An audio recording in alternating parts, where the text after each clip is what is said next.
The most remarkable feature of man's future is its flexibility. It is determined by his attitudes rather than by his acts. The cornerstone on which all things are based is man's concept of himself. He acts as he does and has the experiences that he does because his concept of himself is what it is. Had he a different concept of self, he would act differently.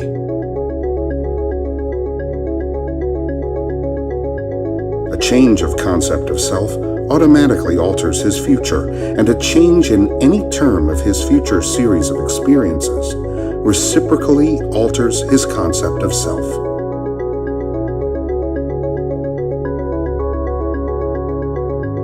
Man's assumptions, which he regards as insignificant, produce effects that are considerable. Therefore, man should revise his estimate of an assumption and recognize its creative power.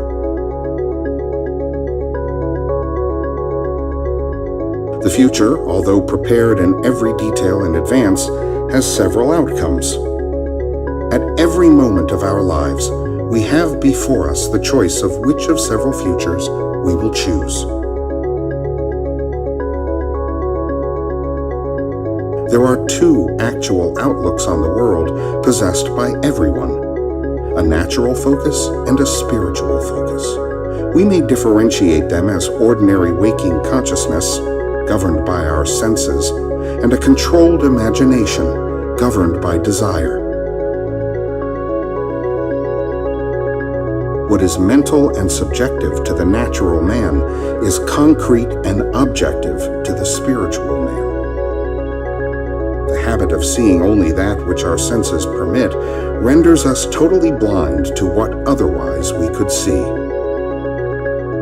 To cultivate the faculty of seeing the invisible, we should often deliberately disentangle our minds from the evidence of the senses and focus our attention on an invisible state, mentally feeling it and sensing it until it has all the distinctness of reality. Earnest, concentrated thought, focused in a particular direction, shuts out other sensations and causes them to disappear.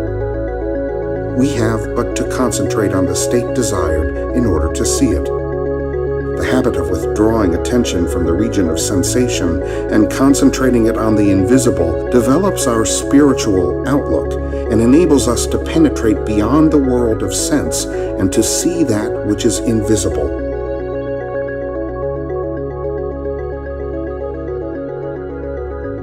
A little practice will convince us that we can, by controlling our imagination, reshape our future in harmony with our desire.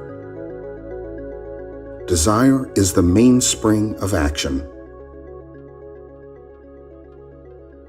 No matter what we do, we follow the desire which at the moment dominates our minds. When we break a habit, our desire to break it is greater than our desire to continue in the habit. The desires which impel us to action are those that hold our attention. A desire is but an awareness of something we lack or need to make our life more enjoyable.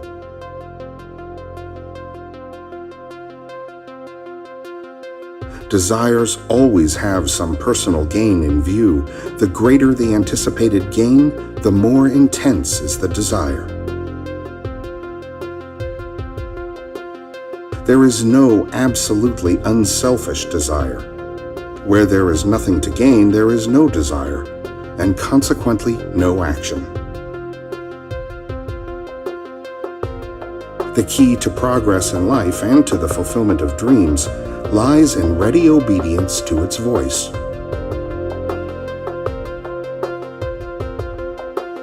To desire a state is to have it. Man, by assuming the feeling of his wish fulfilled and then living and acting on this conviction, alters the future in harmony with his assumption. As soon as man assumes the feeling of his wish fulfilled, his four-dimensional self finds ways for the attainment of this end, discovers methods for its realization.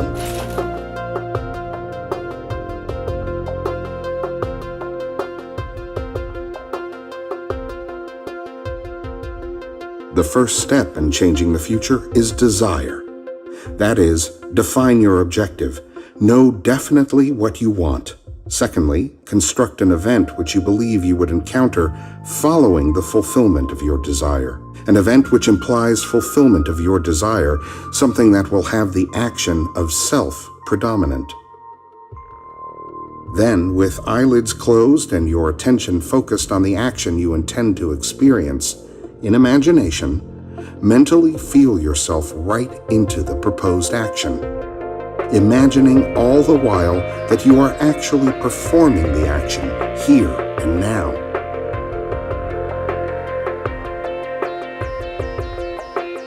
You must always participate in the imaginary action, not merely stand back and look on, but you must feel that you are actually performing the action so that the imaginary sensation is real to you.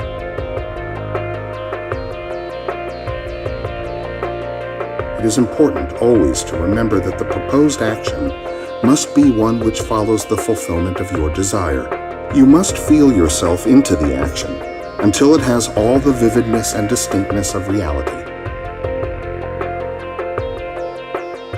Make elsewhere here and the future now. The future event is a reality now in a dimensionally larger world. And, oddly enough, now, in a dimensionally larger world, is equivalent to here in the ordinary three-dimensional space of everyday life. The difference between feeling yourself in action, here and now, and visualizing yourself in action as though you were on a motion picture screen is the difference between success and failure. The difference will be appreciated if you will now visualize yourself climbing a ladder. Then, with eyelids closed, imagine that a ladder is right in front of you and feel you are actually climbing it. Desire, physical immobility bordering on sleep, an imaginary action in which self feelingly predominates, here and now, are not only important factors in altering the future, but they are essential conditions in consciously projecting the spiritual self. To condense the idea which is to be the object of our meditation into a single act, and to reenact it over and over again until it has the feeling of reality. Otherwise, the attention will wander off along an associational track, and hosts of associated images will be presented to our attention. In a few seconds, they will lead us hundreds of miles away from our objective in point of space, and years away in point of time.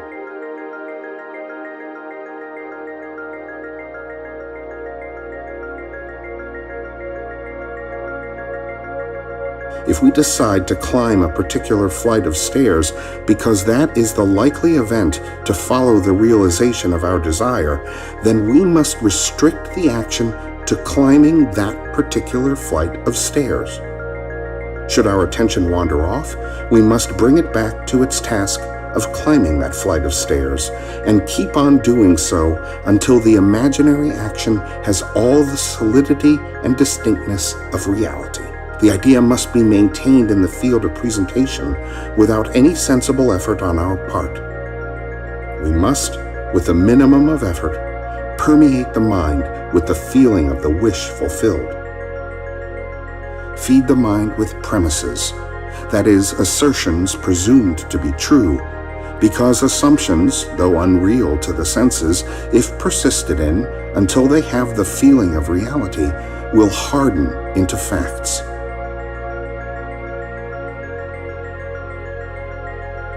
Man can prove the existence of a dimensionally larger world simply by focusing his attention on an invisible state and imagining that he sees and feels it.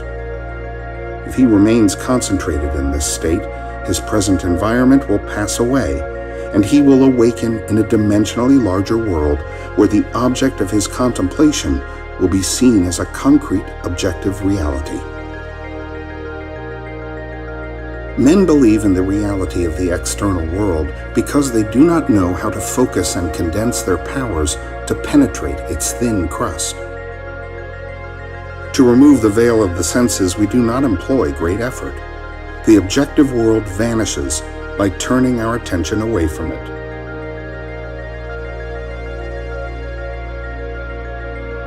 We have only to concentrate on the state desired in order to mentally see it. But to give it reality so that it will become an objective fact, we must focus attention upon the invisible state until it has the feeling of reality.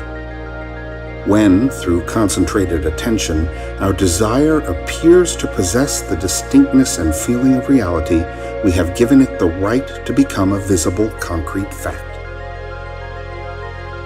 At the end of your meditation, when you awake from your controlled waking dream, you feel as though you had returned from a great distance.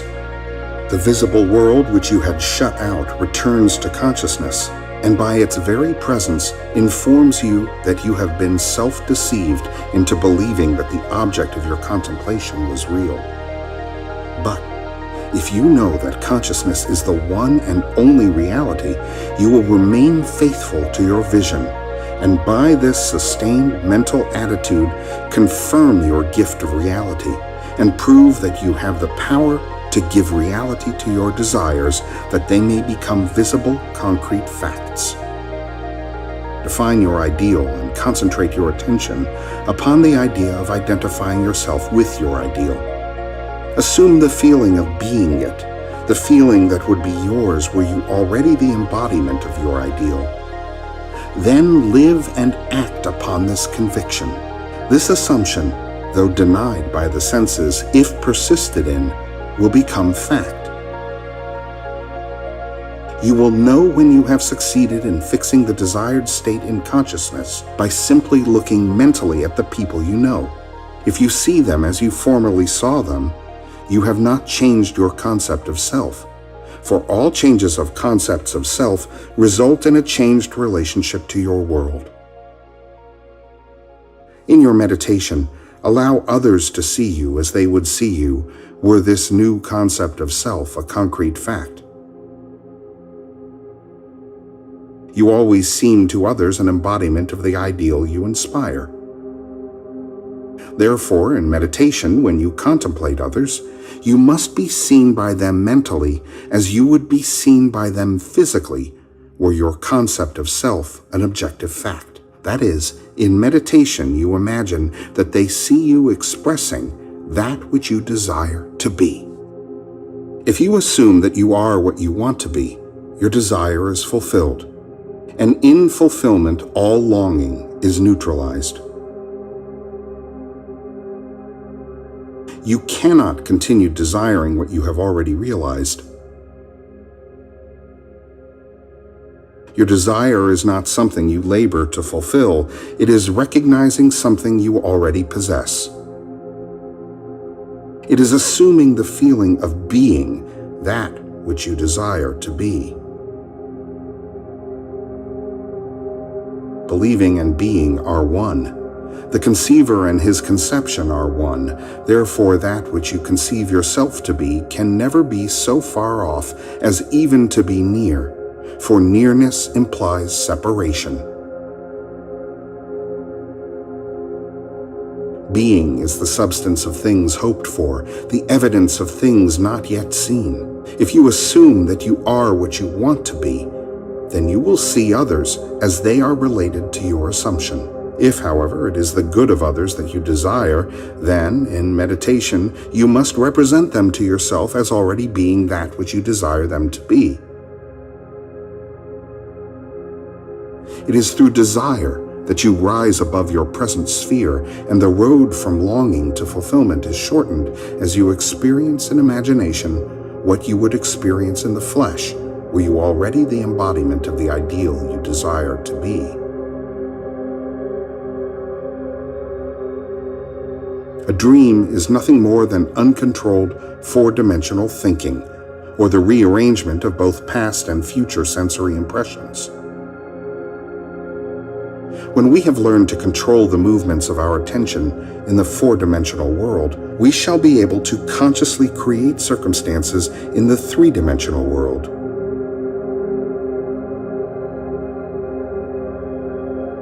We learn this control through the waking dream, where our attention can be maintained without effort. For attention minus effort is indispensable to changing the future.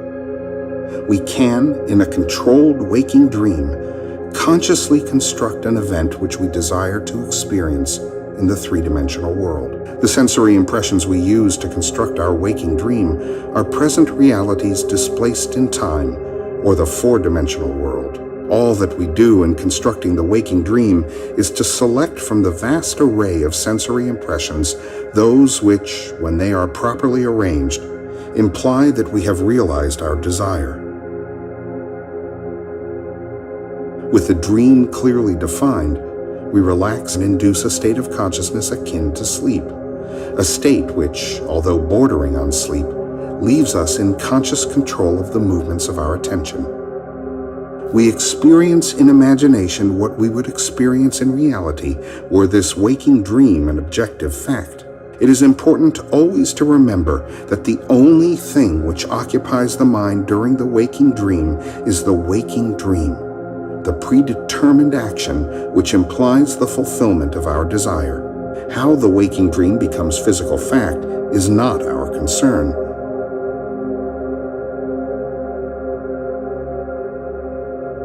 Let me again lay the foundation of changing the future, which is nothing more than a controlled waking dream. 1. Define your objective. Know definitely what you want.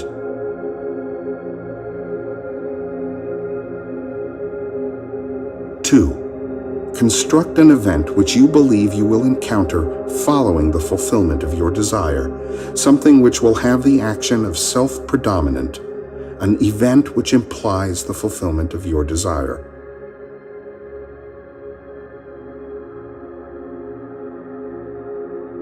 3.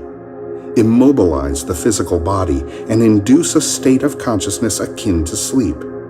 Then, mentally feel yourself right into the proposed action, imagining all the while that you are actually performing the action here and now, so that you experience in imagination what you would experience in the flesh, were you now to realize your goal.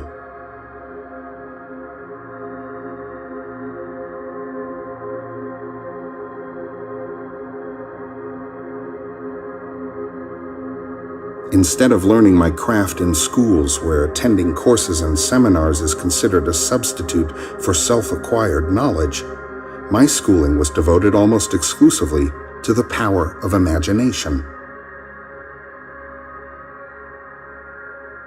I sat for hours imagining myself to be other than that which my reason and my senses dictated, until the imagined states were vivid as reality. Man's imagination is the man himself, and the world as imagination sees it is the real world. In meditation, when the brain grows luminous, I find my imagination endowed with the magnetic power to attract to me whatsoever I desire. Desire is the power imagination uses to fashion life about me as I fashion it within myself.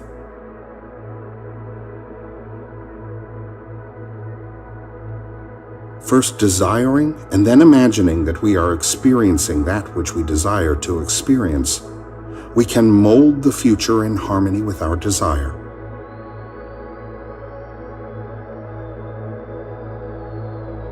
In dream, we are usually the servant of our vision rather than its master, but the internal fantasy of dream can be turned into an external reality.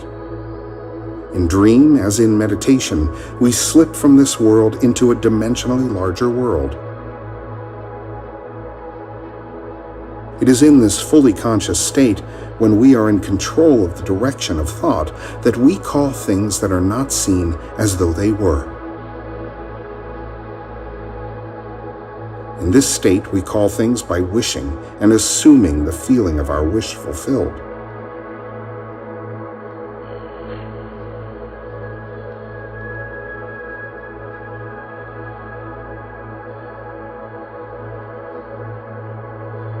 Unlike the world of 3 dimensions, where there is an interval between our assumption and its fulfillment, in the dimensionally larger world, there is an immediate realization of our assumption.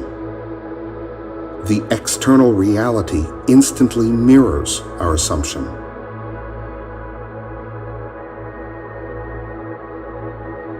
We can, by the power of imagination, mold our world in harmony with our desire. No man needs help to direct him in the application of this law of consciousness. I am is the self-definition of the Absolute, the root out of which everything grows.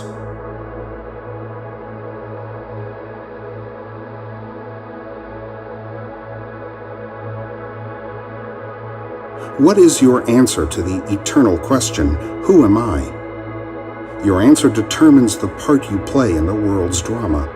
Your answer, that is, your concept of self, need not conform to the external reality to which it relates. If I do not believe that I am already that which I desire to be, then I remain as I am, and die in my present concept of self.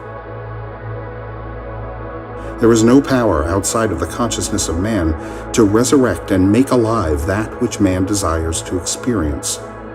That man who is accustomed to call up at will whatever image he pleases will be, by virtue of the power of his imagination, master of his fate.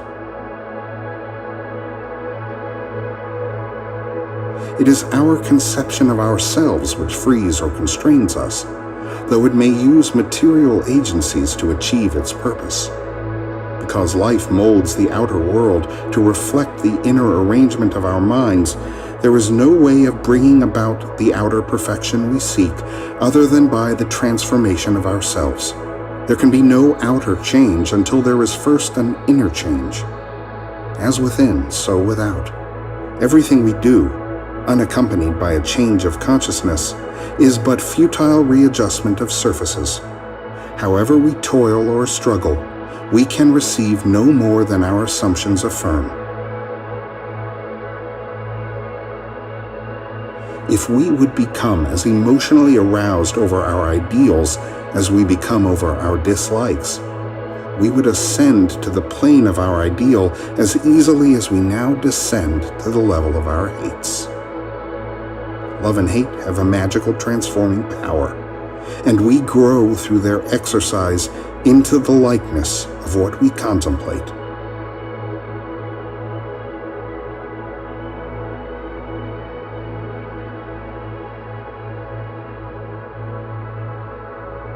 By intensity of hatred, we create in ourselves the character we imagine in our enemies. Qualities die for want of attention, so the unlovely states might best be rubbed out by imagining beauty for ashes and joy for mourning, rather than by direct attacks on the state from which we would be free. There is nothing to change but our concept of self. As soon as we succeed in transforming self, our world will dissolve and reshape itself in harmony with that which our change affirms.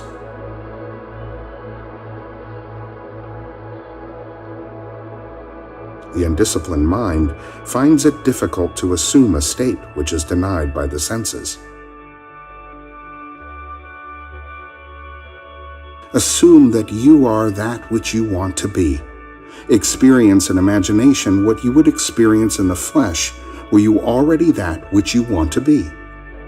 Remain faithful to your assumption so that you define yourself as that which you have assumed. Things have no life if they are severed from their roots, and our consciousness, our I amness, is the root of all that springs in our world.